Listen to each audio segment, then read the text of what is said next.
ล่ามากมายเกี่ยวกับสงครามโลกครั้งที่สองมีตั้งแต่โศกสลดไปจนถึงช่วยสร้างแรงบันดาลใจแต่หนึ่งในประสบการณ์ที่น่าปวดร้าวใจก็คือครอบครัวอาคูเน่ที่ถูกแบ่งแยกโดยสงครามที่ต่อสู้ระหว่างกันและต่อสู้กับเชื้อชาติของเขาเอง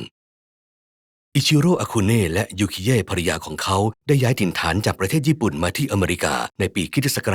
1918 เพื่อแสวงหาโอกาสเปิดร้านขายของชำเล็กๆอยู่บริเวณภาคกลางของแคลิฟอร์เนียและเลี้ยงดูลูกทั้ง9คนแต่เมื่อภรรยาเสียชีวิตในปีค.ศ.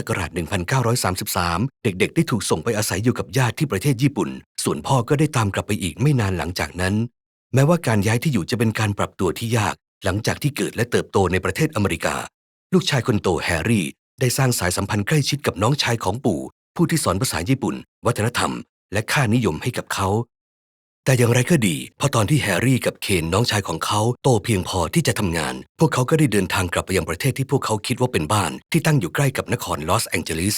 แต่ต่อมาวันที่ 7 เดือนธันวาคมค.ศ.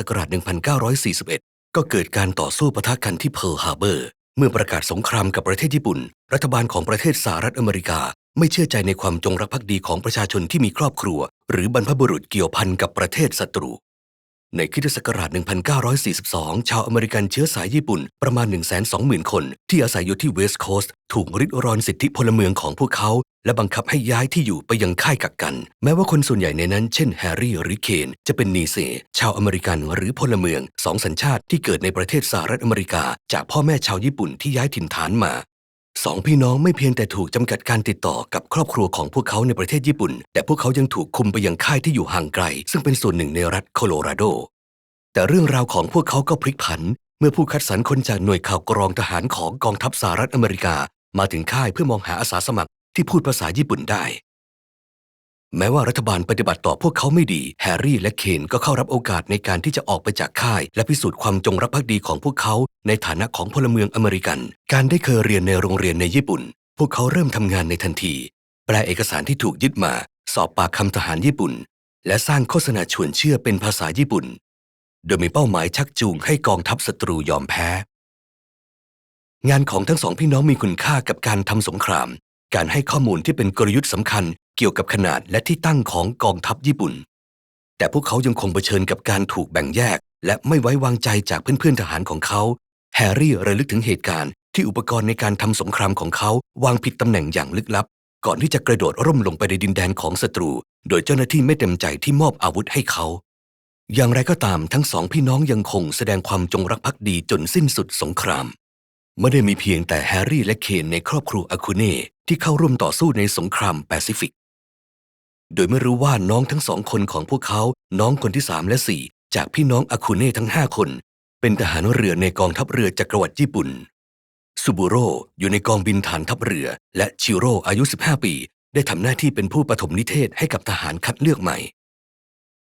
เมื่อสงครามสิ้นสุดลงแฮร์รี่และเคนเป็นทหารกองทัพอเมริกาที่ปกครองญี่ปุ่นและถูกมองว่าเป็นคนทรยศจากคนในท้องถิ่นเมื่อพี่น้องอาคูเน่มารวมตัวกันในวันรวมญาติในเมืองคาโกชิมะซึ่งเป็นครั้งแรกในรอบ10 ปีและเรื่องราวได้ถูกเปิดเผยว่าพี่น้องทั้งคู่ได้อยู่คนละฝั่งของการต่อสู้เกิดอารมณ์ปะทุและตีกันจนเกือบจะแตกหักจนกระทั่งพ่อของพวกเขาได้เข้ามาพี่น้องจึงปรองดองสงบได้ซูบูโร่กับชิโร่ได้ไปอยู่ร่วมกับแฮร์รี่และเคนในรัฐแคลิฟอร์เนียและต่อมาได้สู้เพื่อกองทัพอเมริกันในเกาหลีจนกระทั่งคริสตศักราช 1988 รัฐบาลสหรัฐอเมริกาจึงรับรู้ถึงความอายุติธรรมในค่ายกักกันของพวกเขาและจ่ายเงินชดเชยให้กับผู้รอดชีวิตสำหรับแฮร์รี่แล้วสิ่งที่เขาเสียใจที่สุดคือการไม่มีความกล้าที่จะขอบคุณน้องของปู่ชาวญี่ปุ่นที่ได้สอนสั่งเขามากมายเรื่องราวของพี่น้องอาคูเน่มีมากมายครอบครัวได้ถูกแบ่งแยกเนื่องด้วยสถานการณ์การได้รับการปฏิบัติอย่างอายุติธรรมต่อคนอเมริกันเชื้อสายญี่ปุ่นและความยากลำบากส่วนบุคคลในการไกล่เกลี่ยกันระหว่างสองสัญชาติแต่ก็ยังได้เปิดเผยเกี่ยวกับเรื่องราวที่ยิ่งใหญ่เกี่ยวกับประวัติศาสตร์อเมริกันการที่กลุ่มผู้อพยพเผชิญหน้ากับการกดขี่และมีความอุตสาหะที่จะเอาชนะมันหากคุณชื่นชอบเรื่องราวประวัติศาสตร์กดติดตามรับข่าวสารจากช่องนี้ได้เลยเพราะบทเรียนในวันวานจะช่วยให้เราสามารถรับมือกับความท้าทายในวันนี้ได้